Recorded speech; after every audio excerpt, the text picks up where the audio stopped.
Hi there and welcome back to my channel. This is Itchy Gamer, and today I want to talk about a new game that just came out. It's in beta release and it's called Vampire The Masquerade Bloodhunt. Now if you remember back in the mid-2000s, there was a game called Vampire The Masquerade Bloodlines. This was a moody RPG game that took place in modern-day LA, and you played as a vampire who had just been turned and was learning the way of life being a vampire within the city and having to keep what they call the masquerade upheld, which is making sure that the common everyday humans don't ever find out about the vampires. And with this, it kind of expands into, it feels like a Mafia or Godfather type storyline going on behind the scenes, but really that's what it is you're just talking to these quote-unquote mob bosses and just taking jobs, doing work for them, and dealing with city life in LA. This game came out quite a while ago. I recently picked this game up a few days ago after watching quite a few YouTubers talk about this game and decided to check it out for myself.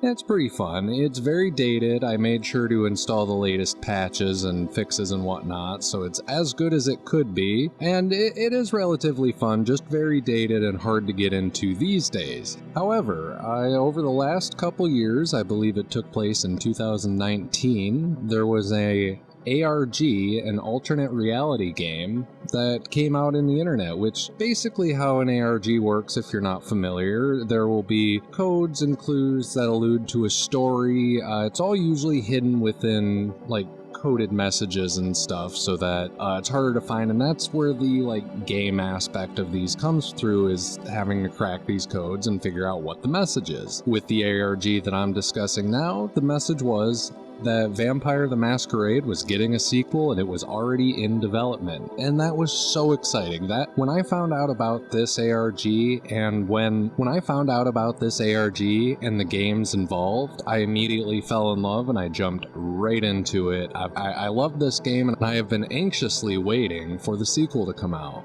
Then, about a week ago, I got news that they were actually releasing a free-to-play game alongside of the sequel. And this is called Vampire the Masquerade,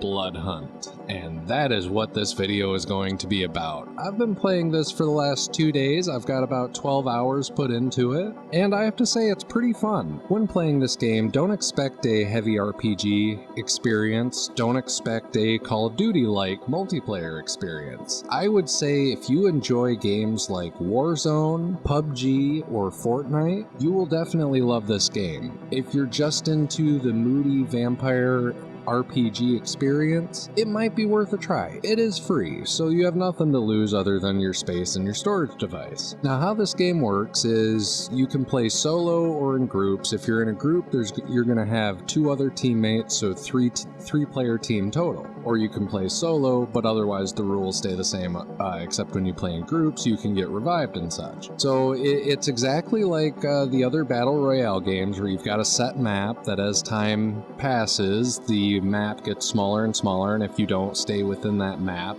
you will take damage and you can die. There are all sorts of weapons and equipment that you can pick up around the map. However, you don't get to mod your equipment and stuff like you do in PUBG, so it is a little different.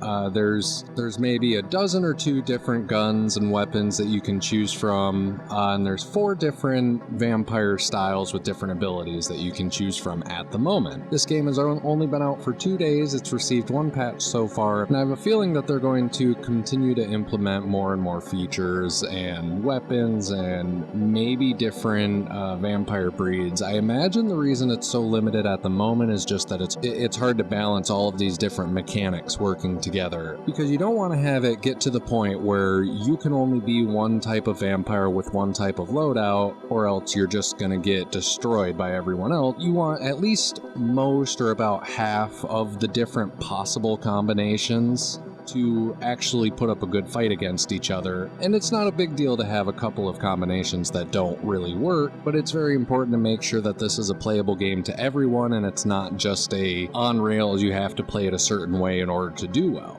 So I'm hoping that over the next few months, as we're waiting for the next Vampire the Masquerade game to come out, that they'll continue to put a few resources into this and make sure that it's a good experience. Ideally, I would like this game to have some implementation to the main game, maybe unlocking features from the main game, or vice versa. If you play through the main game, you can unlock online features. I would like to see all of that. I haven't seen any news regarding that or such, but I just wanted to check in with you guys, let you know about this new game, and let you know how I feel. Overall, I think it's pretty fun. It's not going to take over Call of Duty. It's not eliminating any of the other Battle Royale games, and if you're not into Battle Royale games at all, you might want to skip it. But again, it is free just like the rest of them, so whatever you think, you can watch my gameplay and decide for yourself. So with all that being said, I hope you have a wonderful day, and check out this new Vampire Masquerade game. I'll see you later.